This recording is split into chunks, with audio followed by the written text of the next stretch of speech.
वांग उन्हीं में से एक स्टॉक टाटा मोटर्स पर आपसे राय लेना चाहूंगी। हालांकि नतीजे कुछ इतने खास नहीं आए, एक मिस ही रहा, और साथ ही जो मैनेजमेंट की कमेंट्री है उसमें गाइडेंस उन्होंने मेंटेन ज़रूर की है, पर इतना एनालिस्ट लोगों का भरोसा नहीं आ पा रहा है, क्योंकि ना ही सिर्फ टाटा मोटर्स को देखें तो ग्लोबली जितने ग्लोबल जाइंट्स हैं जैसे कि BMW, ऑडी, इन सबकी सेल्स में भी एक भारी कट देखने को मिला है। और अगर कुछ एनालिस्ट इसको कंपेयर भी कर रहे हैं JLR डिवीजन को इन सभी कंपनी से, तो महंगे वैल्यूएशंस के दम पे कुछ प्राइस कट्स भी हुए हैं। तो एक बार देवांग क्विकली आपसे टाटा मोटर्स पे मैं राय लेना चाहूंगी। चार्ट्स पे कैसा दिख रहा है आपको ये स्टॉक, क्या किया जाए इसमें?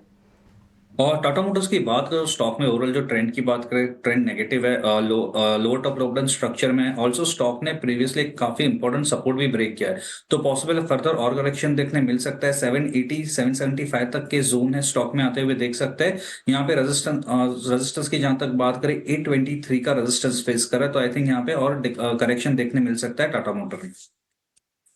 थोड़ा सा और करेक्शन ज़रूर देखने को मिल सकता है। और आपको याद होगा कि जब इसने लगभग 960 के लेवल्स को तोड़ा था, तब हमने भी एक बार हाईलाइट करने की कोशिश करी थी कि पूरे स्पेस में आप देखिए फंडामेंटली कुछ चीज़ें बदल रही हैं, और स्टॉक भी देखिए कई सारे ऑटो स्टॉक्स ने इस पर रिएक्ट भी किया है। इसके नतीजों की बात की थी, उस पर फोकस करेंगे और अपने टेक्निकल गेस्ट से भी राय ले लेंगे। याद रखिए, वॉल्यूम ग्रोथ केवल 0.5% वॉल्यूम ग्रोथ कंपनी ने रिपोर्ट किया है, और अनुमान था कि 8 से 9% का वॉल्यूम ग्रोथ कंपनी रिपोर्ट कर पाएगी। तो काफ़ी कमज़ोर नतीजे, कमेंट्री भी डिमांड को लेकर काफ़ी कमज़ोर है, और इसी के साथ याद रखें कंपटीशन भी बढ़ती हुई नज़र आ रही है, जिसका इम्पैक्ट भी यहाँ पर दिखा है। देवांग, आपसे पूछना चाहूँगी, एशियन पेंट्स स्टॉक में पिछले एक महीने में 10% की गिरावट ऑलरेडी दिखी है, और अब कमज़ोर नतीजों के बाद शायद फिर एक बार गिरावट दिख सकती है। टेक्निकल्स पर क्या राय होगी? तो एशियन पेंट की बात करें, टेक्निकल्स में भी जो चार्ट स्ट्रक्चर है ट्रेंड नेगेटिव है, पॉसिबल और फर्दर और करेक्शन देखने भी मिल सकता है।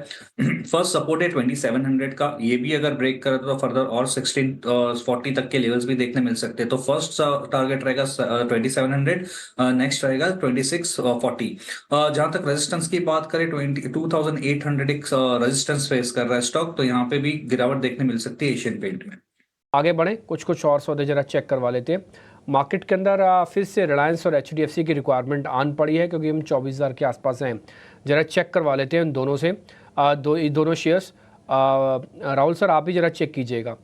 एक तो रिलायंस इंडस्ट्रीज, दूसरा HDFC बैंक, कितनी हेल्प करेंगे? तो रिलायंस इंडस्ट्रीज, आपको याद होगा थोड़े दिन पहले भी हम डिस्कस कर रहे थे मॉर्निंग शो में, और मैंने कहा था कि अभी करंट मार्केट प्राइस पे रिलायंस नहीं बाय करना चाहिए, और HDFC का एक पड़ाव के ऊपर ही मैंने बाय इनिशिएट किया था। दोनों लेवल्स आप नोटिस करेंगे आए नहीं, और स्पेशली HDFC बैंक की बात करें तो वो जो रेजिस्टेंस पॉइंट था वहीं से सेलिंग आया है। दोनों काउंटर्स अभी लॉन्ग के कैंडिडेट्स नहीं है।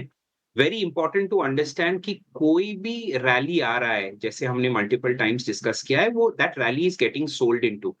तो लॉन्ग साइड में बहुत कॉशियसली ट्रेड करना चाहिए, और अगर 723,950 के नीचे आपको क्लोजिंग मिल जाता है तो और 200-250 पॉइंट नीचे की तरफ आराम से निफ्टी जा सकता है।